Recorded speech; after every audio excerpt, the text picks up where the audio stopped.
Hey everyone, it's TimaeuSS. Welcome to another Artery Gear video. So how good is Ryza actually? Now with the release of the Ryza collaboration, and some of you may have or may have not pulled the Ryza, let's go over her performance in PvP and PvE. Disclaimer though, if you are a free-to-play player and you only have one pity worth, I would always wait until the Lila banner is out, pull on that, see what you get. If you get Lila very early, then you can come back and try your luck for Ryza. But if not, and you had to choose between one of the two, then Lila is always the better choice. So with that said, let's talk about Ryza. So Ryza, in my previous preview video, I talked about her skills, but essentially S1 is a decent single target attack that has a 15% chance to apply mark, which makes the enemy receive 15% more damage. S2 is a skill that is the core of Ryza's kit, 3% damage split with the position 1 ally on the team, and every time someone gets hurt, Ryza gains 20 energy. And if the energy reaches 100, then she uses her S2, which is an AoE that applies defense down, and her S3 is an AoE attack with okay multipliers, but also has a follow-up damage that is almost half of her attack that pierces 70% of the defense. So this is Ryza's kit. I would say in terms of her PvP performance, she is going to be very strong this week. However, after that, she will fall off because the second part of the collaboration with Lila's release is actually a pretty good check or counter to Ryza. And I'll talk about her PvE performance later, but let's look at the way I have geared my Ryza for PvP. So this is my set. You can see the stats here.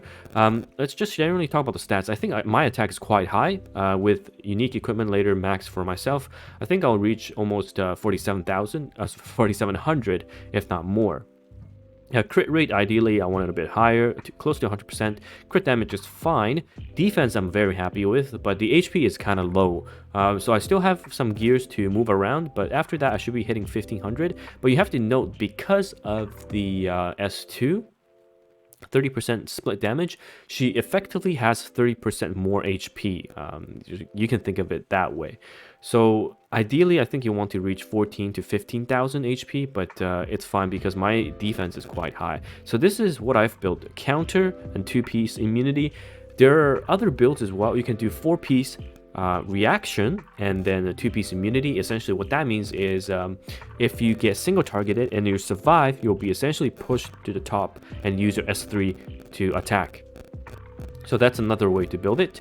Other ways I've seen more geared towards PvE is speed or attack set, or even crit damage set. So basically get more damage out of it. You're building Ryza as a more of a attacker than a bulky bruiser in that sense. And of course, you also have the options to do lifesteal. Just using the free lifesteal set that is given to you in part 2 of the story, Ryza is already going to perform very well. Okay, so that's the PvP part, and let's talk about the PvE part. So you can see I've stocked up a lot of stamina because I'm trying to farm my Octo in preparation for Lila's gear. But you can use Ryza in Maiden and Octo. So this is actually two, I think, of the hunts that people mostly struggle with, but with Ryza, it gets easier. So it's very similar teams, and I'll talk about the teams as well in terms of those 3 core units, in my opinion. So Morris, Alice, and Ryza are extremely good together. So they have really good synergy, and I've used the same team for a lot of the content, especially PvE, just because Morris essentially offers S2, S3 cycles into herself to keep the team healthy, and then Alice will push Ryza, better turn cycling, better attack bonus, which synergizes with the counter. And of course, Ryza, the Ryza position is somewhat replaceable in my opinion. However, I like Ryza because it deals with a lot of bosses or enemies that has AoE, and in PvE, there's a lot of that, especially later on in the story modes.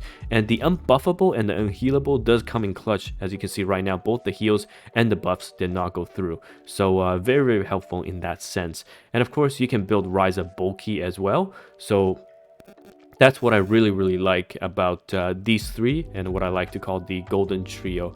They synergize pretty well, and it is my go-to for pretty much 99% of the PvE content. If I'm not sure what to do, then I just slap these three units together, and then the fourth unit is usually flex, so I can do whatever I want in the fourth unit, and it's depending on the contents. For example, here in Iron Maiden, I would actually probably rock the Nina, or single target damage, or even AoE to clear the mobs and then whittle down the Iron Maiden slowly.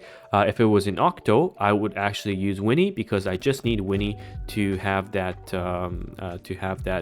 AoE immunity, and later on you can replace Winnie with Cream, making things a lot easier in this team. But you can see here, basically for Iron Maiden, it's mostly trying to clear up the ads so that there's no heal, there's no buff, and then after that it's just countering off of the AoE attack from Iron Maiden. And if you have a fourth member present, it will only be easier, because that's extra 20 energy from each Iron Maiden attack. So I will spare you the run, but essentially after the mobs are done and when the Iron Maiden does the AoE, Ryza is just going to keep countering, and if defense down is applied, then it's just going to be easy peasy after that. And I'll just show a brief Octo as well. And Octo, again, it's the cores, but I usually bring Winnie. So your Winnie can be level 40, level 20, or whatnot. It doesn't really matter, as long as the stat makes her survive the initial let's just do this.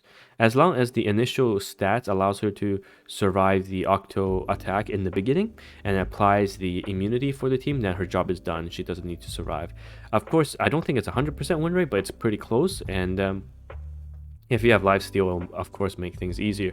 But to note, Octo, you only really just need to farm Octo 7 and 8, so you don't need to deal with Octo 9. But if you want to get the clear to get the achievement, Ryza is not a bad choice. And of course, later on you can do a lot more aggressive teams once Lila is out. So that's pretty much the rundown. And again, the golden trio in Ryza, Alice, and Morris is just fantastic. I really like the team, and hopefully you get to see more of that, especially in the extreme bosses in part 2 of the game, of the Ryza event. Those three basically can solo that boss, and I use that for JP as well, so it's always a decent investment. But don't worry about it too much if you don't have them, because again, like I said, Ryza is not going to be as impactful as someone like a Lila overall.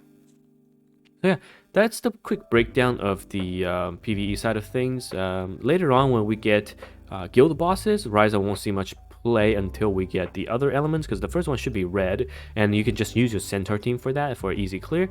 Otherwise, for the raids, Ryza will... Okay, raids for Ryza is fantastic, because raid bosses attack AoE similar to Iron Maiden, so you always get a full counter from the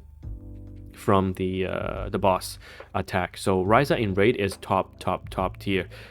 It really makes things a lot easier for you, because the constant damage and the defense down basically saves almost a utility support role as well. And you can see here that Ryza is just countering straight up and making things super easy. So yeah, that is pretty much the breakdown.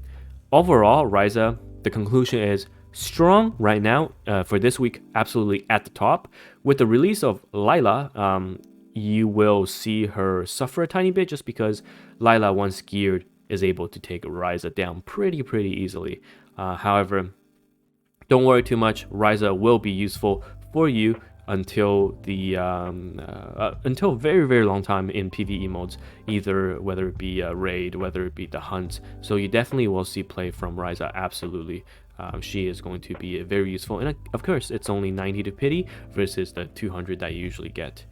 So that is my analysis of Ryza. Of course, I'll do the same for Lila once Lila is released, because this is more of an in-depth look versus the initial one we did, which was the preview based on my JP account. So yeah, anyhow, it's TimaeuSS here. Hopefully this video was helpful regarding how you wanted to build Ryza and if it's worth pulling right now. My advice is, again, as I said in the beginning, if you have Lila, if you have enough for Lila, you can consider using whatever is left over for Ryza, and you can try your luck on the Lila banner to see if you pull her very, very early. Otherwise, I'll see you guys in the next video.